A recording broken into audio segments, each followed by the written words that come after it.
dándole continuidad al propósito de un mejor entendimiento del fenómeno doloroso y de su manejo, vamos a tratar el tema hoy de principios anatómicos y neurofisiológicos del dolor.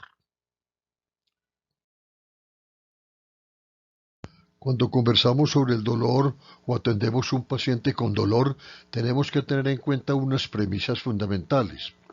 No todos los dolores son iguales. No todos sentimos el dolor de la misma manera. No todos los dolores se le tratan de la misma manera. Y al paciente hay que creerle, es el único que sabe cuánto dolor tiene. Estas premisas básicas son muy importantes cuando enfrentamos un paciente con dolor. En este conversatorio nos hemos trazado tres objetivos generales. Compartir una visión del problema del dolor con la perspectiva de mejorar su manejo, tanto generalmente como individualmente frente al paciente. Motivarlos en la profundización del tema en base a los contenidos estudiados, de tal manera que ustedes puedan comprender mejor todo aquello que van a estudiar hacia el futuro. Y motivarlos como profesionales por una actitud positiva frente al paciente con dolor, para ofrecerle una atención integral. Vamos a insistir en la importancia de manejar el dolor agudo y para evitar que se vuelva crónico y luego de manejar el dolor crónico, dado el impacto que produce en diferentes estamentos de la comunidad. Produce impactos en el bienestar de la familia, ¿no? A un impacto social, y este está dado por la incapacidad del trabajo que sufren los pacientes con dolor crónico. Tiene un alto costo en atención y tiene un alto impacto psicológico, no solo en el paciente que lo sufre, sino en las personas que lo rodean. Y finalmente impacta también en la calidad de vida de todas estas personas. Presento esta imagen de la artista mexicana Frida Kahlo, eh, llamado La columna rota, en la cual ella representa todo su sufrimiento por dolor en las más de 40 cirugías que recibió toda su vida. Y aparece una columna jónica en la mitad que está fracturada, unos arneses que simbolizan los muchos que ella usó durante toda su vida para manejarse su problema doloroso, pero de gran significación, una gran cantidad de alfileres clavados en la piel y en todos los elementos de la pintura, inclusive en la parte de abajo, la sábana que cubre la parte inferior, aparecen estas pinturas, significando eso todo el dolor que ella sufrió en su vida. Para mí es una importante referencia de lo que hay que hacer para el manejo del dolor, y en el transcurso de nuestras conversaciones hablaremos un poco de ello.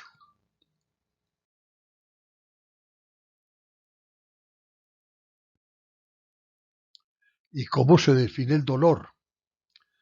Experiencia desagradable asociada con un daño tisular real o potencial, con componentes sensoriales, emocionales, cognitivos y sociales. Dentro de esta definición hay dos cosas interesantes. ¿Qué se entiende por real o potencial?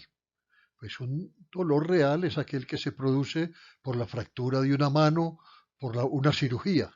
Pero hay circunstancias especiales en las cuales no, el sitio del dolor no está bien identificado. Es el típico caso de la amputación de un pie y a la persona le sigue doliendo el dedo gordo del pie que ya no tiene. ¿Dónde está ese dolor? Lo mismo que en la neuralgia posherpética, ¿cierto? Que el paciente se llega a los consultorios consultando por un dolor en la región intercostal donde tuvo el herpes, se explora ese sitio y no aparece un dolor. Eso es, ¿dónde está ese dolor? Es lo que trataremos de ver en el transcurso del tiempo.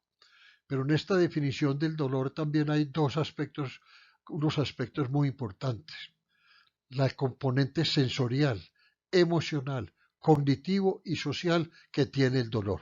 También nos detendremos en esos aspectos en el transcurso de nuestras conversaciones. Es entonces el dolor una sensación y una emoción, porque el componente emocional en el dolor cumple un papel supremamente importante. Pero además es un mecanismo de defensa. Yo retiro mi pie cuando me chuzo, pero con el tiempo se convierte en una enfermedad.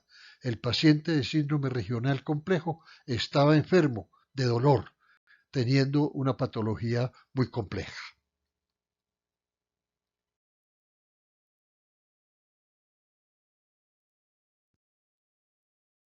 En el entendimiento del fenómeno doloroso eh, hay que entender el concepto de nocicepción, que es el proceso de activación neuronal secundario a la presencia de un estímulo nocivo, es decir, es la respuesta a un chuzón, es la respuesta a una cirugía.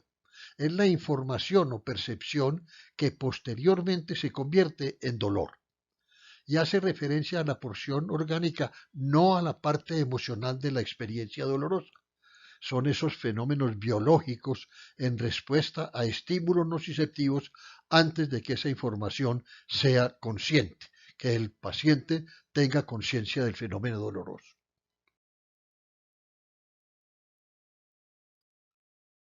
Pero el fenómeno nociceptivo involucra todos los componentes nerviosos.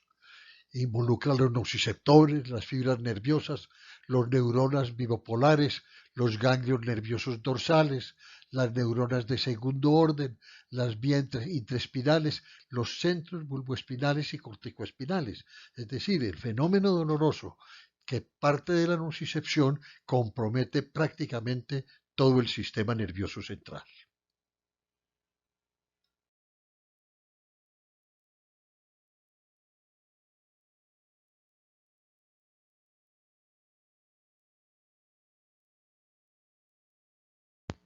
Y profundando en el concepto de la nocicepción, el proceso de activación neuronal secundario a la presencia de un estímulo nocivo, miramos esta imagen que comprende prácticamente todo el sistema nervioso central y veremos cómo esa nocicepción comprende una etapa periférica que es la transducción, una segunda etapa que es el proceso de llevar esa información al sistema nervioso central que es la transmisión. Miraremos entonces posteriormente cómo recibe el sistema nervioso central esa información y lo llamaremos percepción y finalmente veremos cómo el organismo trata de controlar ese fenómeno doloroso a través de la modulación.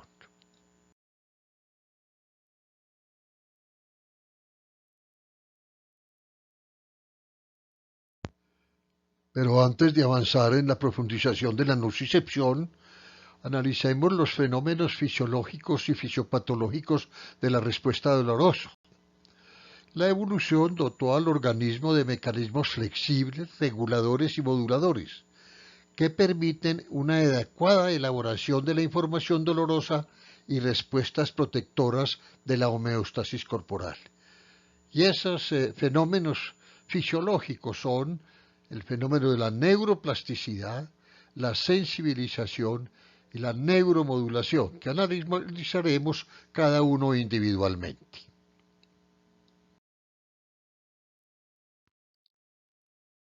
El primero de estos mecanismos es la neuroplasticidad, capacidad del sistema nervioso central de cambiar su configuración y funcionalidad de acuerdo con las demandas del medio interno y el medio externo. ¿Cuáles son las manifestaciones clínicas que identifican en esa neuroplasticidad? La reincidencia del dolor. Yo me fracturé una mano hace unos 4 años y de vez en cuando me aparece doliendo en las mañanas, sobre todo el dolor. Y muchas personas que han sido ya intervenidas de cirugía se quejan de que el dolor les ha vuelto. La capacidad de adaptarse el organismo al dolor. Y lo que decíamos atrás, nervios espinales que toman características nociceptivas. El ejemplo que les daba de la amputación al nivel del muslo y esa piel que normalmente no tiene nociceptores adquiere características nociceptivas.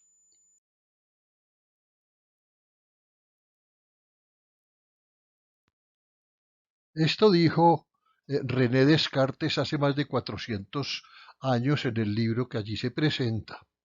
El fuego activa los nervios en el pie del niño y estas señales se envían al cerebro donde son reflejadas en los nervios, motores que retiran el pie lejos del fuego. Y ustedes pueden identificar a él cómo él conecta el pie que se está quemando con el sistema nervioso central. Y bajo el signo de una F aparece allí una manifestación como si el dolor persistiera allí. Una ampliación de la zona de la cabeza de la imagen anterior permite ver cómo Descartes señala con una F un sitio donde posiblemente hay algún recuerdo del dolor.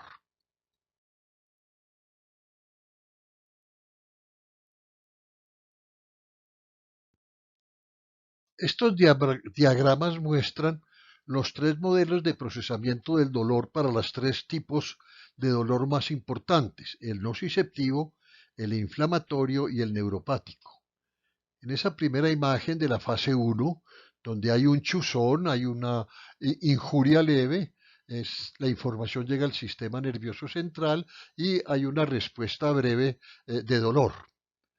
En la segunda fase, en vez de un chuzón, lo que hay es un machucón por un martillazo o una puerta del carro que coge unos dedos. Hay una respuesta inflamatoria, hay una injuria severa, la información llega al sistema nervioso central y hay una respuesta persistente del dolor.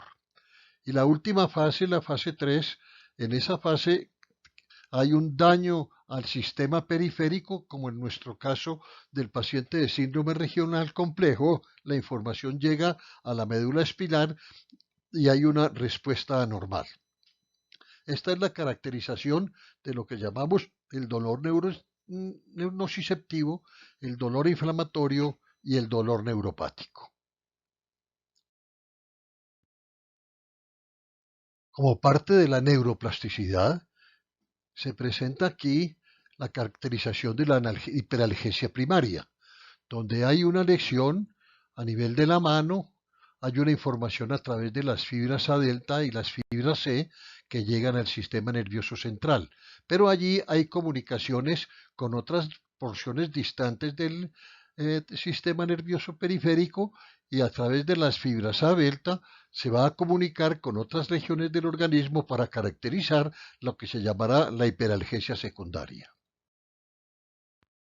Esa información que ha llegado a través de las fibras A deltas y fibras C al sistema nervioso central y a través de las fibras A B van a comprometer porciones distintas a la zona de la lesión, donde aparecerá lo que es la hiperalgesia secundaria.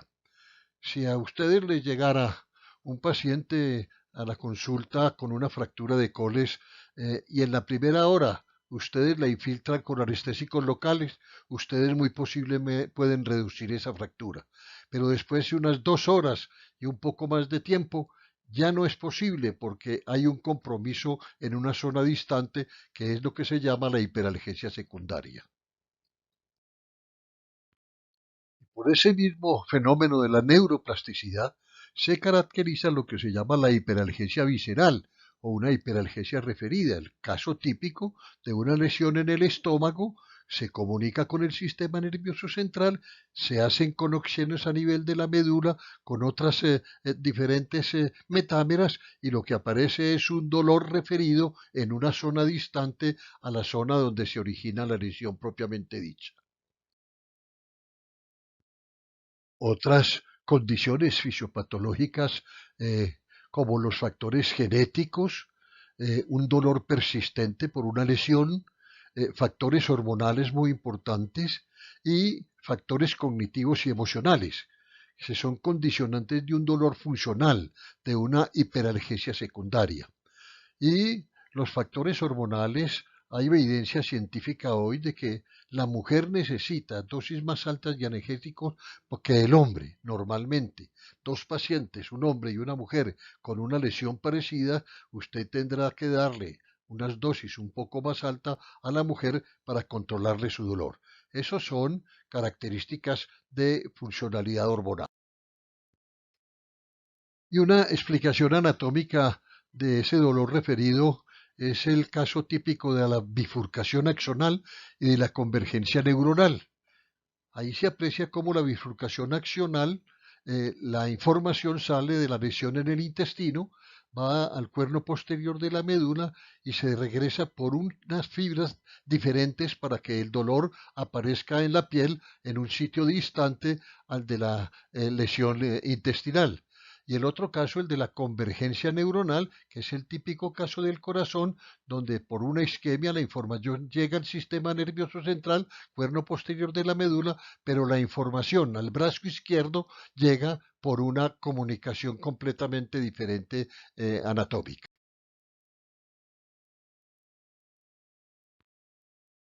Otro de los fenómenos de adaptación del sistema nervioso central es la neuromodulación, que es la capacidad del sistema nervioso de amplificar o disminuir la intensidad de la transmisión nerviosa a los centros superiores, según la intensidad de la señal. Una manifestación clínica de esta neuromodulación es el ciclo sueño-vigilia, la percepción dolorosa en las horas del día que es tolerable y en las horas de la noche que es intolerable, ¿no? Es el típico caso del síndrome regional complejo, paciente que tenía en su mesa de noche diferentes tipos, tenía libros de poesía, de historia, de medicina, tenía la tableta, la televisión, etcétera. Es decir, sus noches era verdaderamente un martirio. En cambio, en el día estaba ocupado. Y esto es muy importante, porque una de las primeras cosas que nosotros le tenemos que decir a nuestros pacientes es, señora, usted no se siente a pensar en su dolor, usted cosa, haga todo lo que pueda en su casa, lea, pero no se siente a pensar en su dolor porque por el fenómeno de neuromodulación usted va a tener un incremento de su dolor. Otra condición muy importante de neuromodulación es el estado anímico, que influye enormemente en el fenómeno doloroso, como ya lo hemos venido nombrando.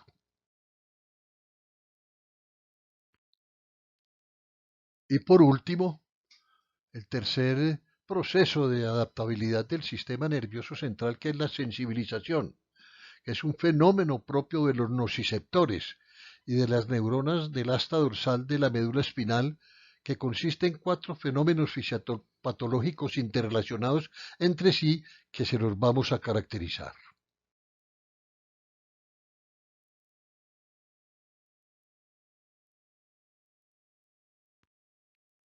El primer componente de la sensibilización nociceptiva aumentada a un estímulo es la reducción del umbral de membrana. Hay una reducción del umbral, entonces un estímulo similar produce una descarga mayor. Un aumento supranormal de la fuerza de descarga. A un estímulo hay una respuesta desproporcionada. A un aumento basal de la velocidad de descarga, muy similar a la anterior. Hay una velocidad de descarga superior y entonces se incrementa la sensibilización. Y finalmente, la activación de los receptores latentes. Normalmente nosotros los nociceptores no los tenemos activos permanentemente todos. Sería un verdadero desastre, ¿no es cierto? Pero entonces cuando hay una lesión se activan los receptores latentes y aparece entonces el fenómeno de la sensibilización. La sensibilización significa entonces el desarrollo de una mayor respuesta a un estímulo ante un contacto repetitivo. Y esa sensibilización puede ser periférica, que se describe la intensificación de la reacción al estímulo donde surge el dolor propiamente dicho. Pero se reconoce también la sensibilización central, que conlleva mecanismos espinales y supraespinales de intensificación del estímulo. Eso se le ha caracterizado y se le ha denominado la encefalización del dolor. Y la pregunta es si esto no sería lo que pintó Descartes en la cabeza señalado con una F hace más de 400 años.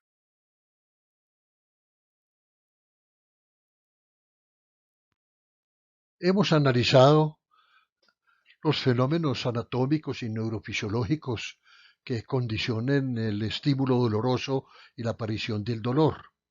Eh, Hemos revisado la eh, neuroplasticidad, la sensibilización, la neuromodulación como fenómenos de adaptabilidad del sistema nervioso central.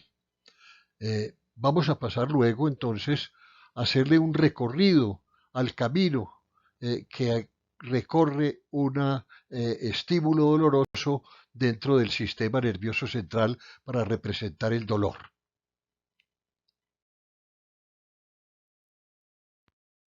Y volvemos entonces a una de las imágenes que van a caracterizar todo el trabajo de este conversatorio en dolor, y es el lograr no dolor en los pacientes. Pero como ya lo hemos dicho, esto es prácticamente imposible, particularmente en el dolor crónico. Entonces, nosotros buscaremos como una perspectiva y un objetivo de nuestro trabajo médico frente al paciente